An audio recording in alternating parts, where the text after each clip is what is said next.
사실 XRP에 대한 진가, 앞으로의 그 유틸리티성을 봤을 때는 $100, $1000까지도 충분히 바라볼 수가 있을 거예요. 근데 물론 그 시기가 이번 사이클뿐만 아니라 2040년까지도 바라봐야지만 또 그런 가격을 볼 수가 있겠죠. 일단은 저는 이번 사이클 내년 1분기까지를 미뤄본다면 이더리움에 대한 시가총액은 충분히 좀 따라잡을 수 있지 않을까, 이런 포텐셜은 좀 바라보고 있어요. 많은 가상화폐 중 리플을 연구 대상으로 선택한 이유는 무엇인가요? 사실 제가 집필한 책 제목이 이제 리플 빅뱅이잖아요. 사실 XRP에 대한 그런 어떤 역사와 펀더멘탈, 리플사의 행복, 이런 거에 대해서 집중적으로 다룬 책인데, 이제 막 가상자산 쪽에 투자를 고려하시는 분들께서는 뭐 비트코인이랑 이더리움이 그렇게 시가총액도 높고 워낙 메이저 코인인데 왜 XRP에 대해서만 썼는지 되게 좀 의아해하시는 분들도 계실 것 같아요. 근데 저도 당연히 코인 투자를 하면서 비트코인과 이더리움을 먼저 공부했습니다. XRP를 먼저 공부한 게 아니라 당연히 뭐 비트코인과 이더리움에 대해서 알고 나서 또 그 메이저 코인 중에 리플이라는 코인이 있으니까 이제 공부를 한 거죠. 근데 실제로 비트코인, 이더리움을 공부하고 XRP에 대해서 이제 조금 더 파보고 깊숙하게 공부를 해봤을 때 실제로 이 블록체인이라는 것이 금융 생태계를 바꾸기 위해서, 화폐에 대해서 혁명을 만들기 위해서 나온 게 블록체인 비트코인이구나 라는 걸 깨달았어요. 실제로 비트코인이 나왔을 때가 이제 2009년 1월이거든요. 그 당시가 이제 딱 리만 브라더스 터졌을 때, 미국발 금융위기가 터졌을 때거든요. 서브프라임 모기지 사태랑. 그러면서 이제 백서 초록에 어떻게 나오냐면 피어투피어 디지털 캐시 시스템을 하겠다. 비트코인을 만든 이유. 사토시 나카모토가 비트코인을 왜 만들었냐? 금융 붕괴가 있었잖아요. 2008년에. 그런 다음에 2009년 1월에 비트코인이 나왔단 말이죠. 이제는 은행을 더 이상 못 믿겠다. 이제는 피어투피어, 사람 대 사람 간이 돈을 주고받을 때 피어투피어가 또 두 가지로 써요. 중앙 서버를 거치지 않고서 바로 사람 대 사람 간이 돈을 이동할 수 있게끔 하겠다라는 그 중의적 의미를 내포하고 있거든요. 그러니까 이제 은행을 못 믿고 이제 디지털 캐시 시스템을 하기 위해 비트코인, 블록체인을 만든 거예요. 근데 실제로 비트코인을 뜯어봤을 때 블록 크기가 1MB로 제한이 되어 있기 때문에 속도가 굉장히 느립니다. 우리 실제로 뭐 업비트나 빗썸에 있는 비트코인을 해외 거래소, 뭐 바이낸스나 뭐 바이비트나 비트겟 이런 거래소 한번 보내보시면 충분히 느끼실 거예요. 너무나 오래 걸리고 수수료가 엄청 비싸요. 그게 이제 비트코인에 대한 하나의 큰 맹점이거든요. 물론 하나의 가치 저장 수단으로서 앞으로 생태계가 더욱더 커질 것이고 많은 국가에서 포모로서 이제 비트코인을 받아들이겠지만 이 정말로 결제를 하기 위해서는 굉장히 좀 큰 비효율성을 가지고 있다는 거죠. 그렇다고 해서 이더리움이 그럼 그걸 대체하느냐? 이더리움은 또한 스마트 컨트랙의 플랫폼으로서 하나의 디앱으로 올릴 수 있는 하나의 생태계의 영역이에요. 그러니까 이더리움도 사실 결제를 하는 데에는 좀 비효율성을 가지고 있습니다. 비트코인이 1초에 한 6건, 7건 정도 처리한다고 했을 때 이더리움이 한 20건에서 많이 보내면 30건 정도? 근데 XRP는 1초에 1500건 이상을 처리해요. 굉장히 빠르게 설계가 돼 있죠. 그만큼 리플 네트워크는 그 XRP 레저 기반의 국경 간 결제를 하기 위한 하나의 솔루션이 리플 네트워크고, 그 금융 세력들의 선택을 받은 게 또 리플 네트워크예요. 그러다 보니까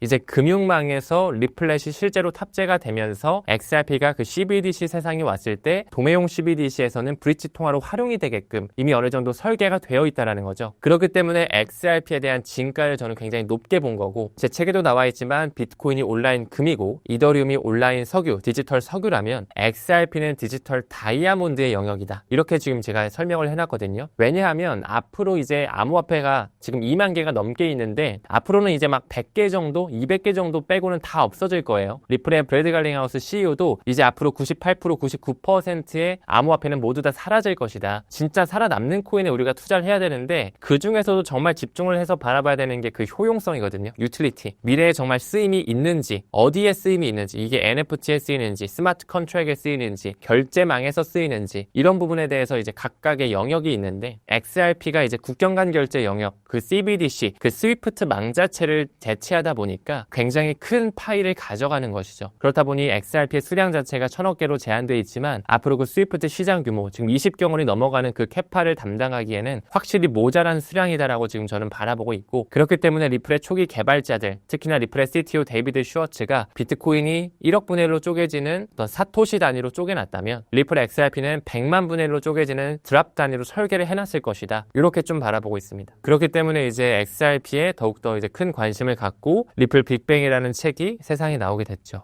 리플의 펀더멘탈을 고려했을 때 얼마까지의 가치를 가졌다고 생각하시나요? 일단 뭐 XRP에 대한 뭐 가격적인 예측은 뭐 사실 현실적으로는 불가능한 영역이라고 바라보고, 근데 이제 앞으로 시장 상황 자체가 이제 리플을 사실 지금까지 워낙 눌려왔습니다. 뭐 SEC 소송으로 4년 눌러왔고, 뿐만 아니라 시기를 조금 더 길게 봤을 때는 2017년, 18년 1월까지만 해도 XRP가 5,000원 갔다가 그 이후에 지금까지 쭉 약 7년의 시간 동안 이 삼각수렴 패턴을 보여주고 있거든요. 그러니까 한마디로 7년 동안 리또속을 만들어낸 거죠. 리플의 또 속내라는 약칭이 나올 정도로 많이 그들이 눌러왔던 거예요. 근데 지금 현재 뭐 3,000원대에 있지만 누군가는 그렇게 말씀하실 수 있겠죠. 이미 많이 오른 거 아니냐. 작년에 트럼프 되고 나서 그때 동전 가격이었다가 지금 뭐 5,000원 정도 찍고 다시 3,000원대 내려왔잖아요. 이미 XRP는 많이 올랐고, 또한 개미들이 너무나 많이 가지고 있기 때문에 소송이 끝나도 최근에 SEC가 리플에 대한 항소 철회해도 별로 안 오르지 않았냐. 아마 XRP는 못 오를 것이다. 이런 식으로 바라보고 있지만, 사실 XRP에 대한 정말 진가, 앞으로의 그 유틸리티성을 봤을 때는 사실 뭐 $100,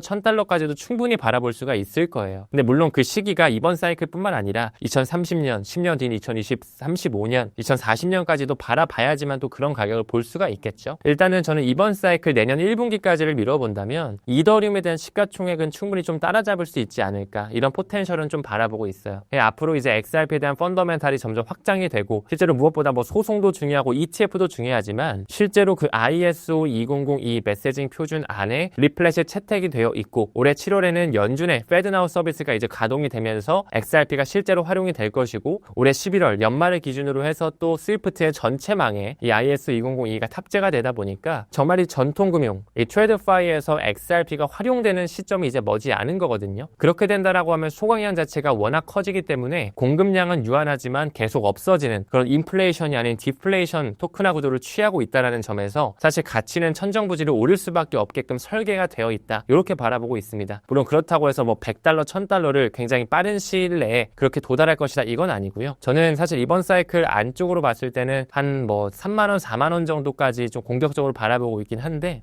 미래에 이제 그 스위프트 망이 공존에 정말 되고 XRP가 이 스위프트의 몇 % 정도를 대체하게 되느냐, 그 포션에 따라서 이제 XRP에 대한 진가가 나타나질 거라고 생각하고 있습니다. ISO 2002가 본격적으로 도입되면 리플 가격의 하방 경직성을 만들어줄까요?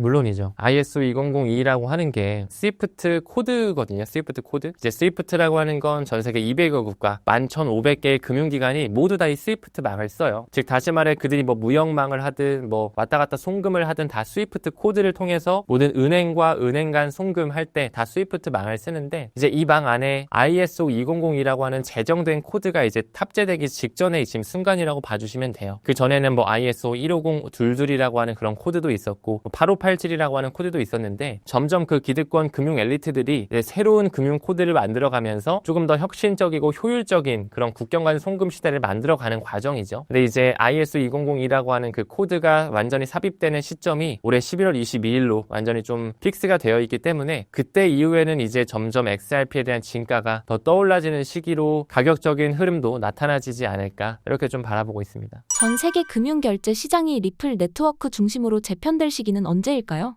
리플 네트워크 하나만 가지고 모든 금융시장을 아우른다, 이거는 노입니다. 네, 리플 하나만 가지고는 사실 뭐 소매용 CBDC도 있을 것이고, 무역용 하이브리드망 블록체인도 있어야 될 것이고, 은행끼리 내부망에서 주고받는 그 영래포 시장에 대한 그런 블록체인도 따로 있거든요. JP모건에서 또 만들고 있는데, 그러니까 한마디로 리플 네트워크가 통째로 모든 걸 통합한다, 이것까지는 아니어도 도매용 CBDC, 기관용 CBDC에서는 리플렛이 채택이 되면서 XRP가 브릿지 커런시로 쓰이겠죠. 근데 사실 XRP가 정말 좀 진가가 나타내지고 소강량이 기하급수적으로 커지려면 무엇보다도 그 CBDC 세상이 도래해야 됩니다. 사실 CBDC 세상이 도래하고 모든 이제 전 세계적인 80억 명이 넘는 인구가 이제 정말 금융 포용성, 이런 금융에 대한 안정성 시대가 펼쳐져야 되는데, 저는 그 시기를 2030년을 바라보고 있어요. 그러니까 뭐 제가 뭐 뜬구름 잡는 것처럼 뭐 2030년을 괜히 바라보는 게 아니라, 그 모잘루프 재단이라고 있습니다. 모잘루프 재단이라고, 모자라는 거는 이제 스와히리어로 하나를 뜻하거든요. 빌 게이츠 재단이라든지 석유의 황제라고 불리는 록펠러 재단, 이런 친구들이 금융에 대한 안정성의 시대를 만들겠다, 인터오퍼러빌리티라고 하는 상호 운용성의 시대를 만들겠다. 특히나 지금 뭐 아프리카라든지 이런 낙후된 지역 같은 경우는 금융에 대해서 완전히 문외한이고 금융에 대한 계좌조차 없는 국가들도 정말 많거든요. 그러니까 그런 사람들까지 모두 다 포용할 수 있는 시기를 2030년을 바라보면서, 방금 언급드렸던 빌 게이츠 재단, 록펠러 재단뿐만 아니라 구글의 자금, 그리고 싱가포르의 국부펀드인 테마섹의 자금, 그리고 세계 이제 평화기구죠, UN의 자금까지 모두 다 들어와 와서 2030년 금융 포용성 시대를 준비하고 있는데 그 재단, 모자루프 재단이 단 하나의 블록체인 회사랑 손잡고 있어요. 그게 바로 리플이라는 회사거든요. 그러니까 한마디로 2030년 정도가 됐을 때 CBDC 세상이 어느 정도 연출이 되면서 리플을 통해, 리플렛을 통해 금융에 대한 안정성 시대를 만들겠다. 그 비전을 지금 2030으로 바라보고 있기 때문에 저 같은 경우는 물론 사이클 투자가 주가 되겠지만 조금 더 장기 투자 관점에서는 XRP를 2030년 이후까지도 반드시 가져가야 된다. 이렇게 좀 가이드를 잡고 있습니다.